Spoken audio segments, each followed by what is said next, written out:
नमस्कार मित्रांनो, 24 जूनच्या प्रोममध्ये उमा आणि निशी पूजा करत असतात आणि त्यांची पूजा ओवी अगदी मनापासून बघत असते. आता सगळ्यांची पूजा होते आणि उमा ताटातला दोरा घेते. ती आता वडाला दोऱ्याच्या फेऱ्या मारत असते, पण दोरा मात्र मध्येच तुटतो. आता उमा घाबरत म्हणते, धागा कसा तुटला? हात जोड म्हणते, देवा सर्वेश्वरा, यांच्यावर काही संकट येणार असेल ना तर दूर कर रे. तिची अवस्था बघून चारू आणि मेघनाला खूप आनंद होतो. त्या एकमेकीकडे बघतात आणि खुणावतात.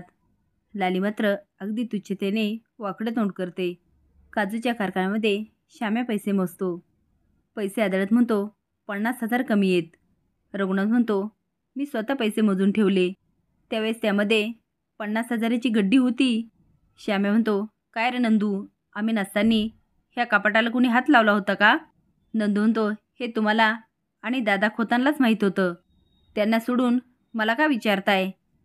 आता मात्र रघुनाथ शॉक होतो आणि नंदूकडे बघायला लागतो आणि श्याम्या दादा खोताकडे बघायला लागतो. असेच नवीन अपडेट जाणण्यासाठी लाईक आणि सबस्क्राईब करा. धन्यवाद.